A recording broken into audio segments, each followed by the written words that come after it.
talk about cravings. Now, Sure. is there a link between an inflammatory diet and cravings? I mean, I Certainly. would only imagine that bringing, our focus onto our cravings helps to combat them a bit. Am I right?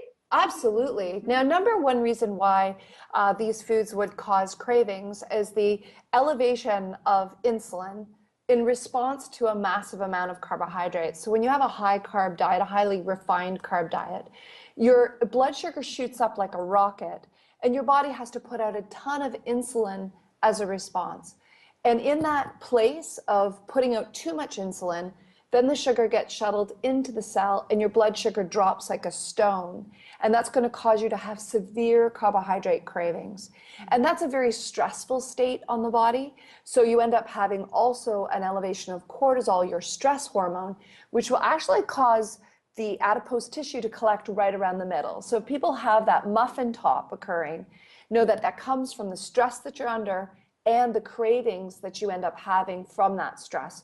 So it's a real loop that we want to cut off by really focusing on protein and focusing on good essential fats. So reaching for anti-inflammatory nuts and seeds are a perfect solution for our cravings because they're rich in the fats that switch off our cravings. And I want to speak to one other hormone that very few people talk about, which is something called cholecystokinin, or CCK. And CCK is completely inhibited if you don't have enough hydrochloric.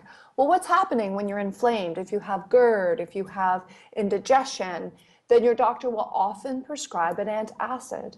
And by stopping acid production, you can't make enough of this miraculous hormone in the small intestine called CCK. And that's what helps to quench your appetite. It just switches off your hunger. It's this beautiful thing that just makes you feel full. It helps you feel full.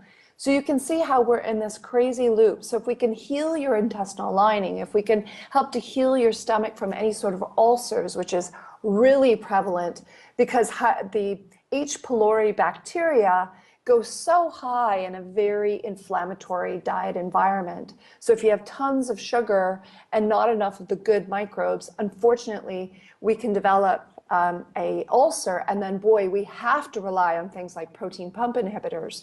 So if you are somebody who has really rough digestion, I beg you that healing starts in the gut. Whether you have joint pain or muscle pain or skin conditions, we have to address the gut lining first. Right. And when we help to heal that, I promise you that your cravings will go down, that you'll be able to increase this miraculous thing called cholecystokinin. And one of the great things that triggers cholecystokinin is those essential fatty acids. So if we can really reach for those, we really help to trigger your satiation and you feel happier. It really speaks to treating the root of the problem instead of taking the antacids to combat the acid, really get down to the root of the problem and address that. I mean, that heads off other problems. Yes, absolutely. And just focusing on probiotic foods that naturally outcrowd H. pylori bacteria before they have the high ground, before they take hold.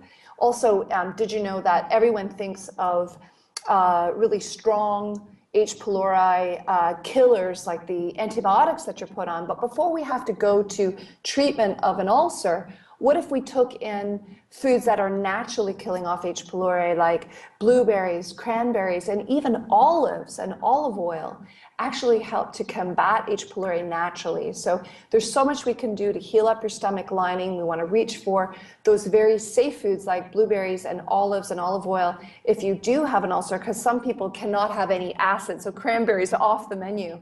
But we can reach for these very soothing, very pH neutral foods that will help to protect the lining. So when you finish your antibiotics, we've got a whole host of things that are going to be naturally anti-inflammatory.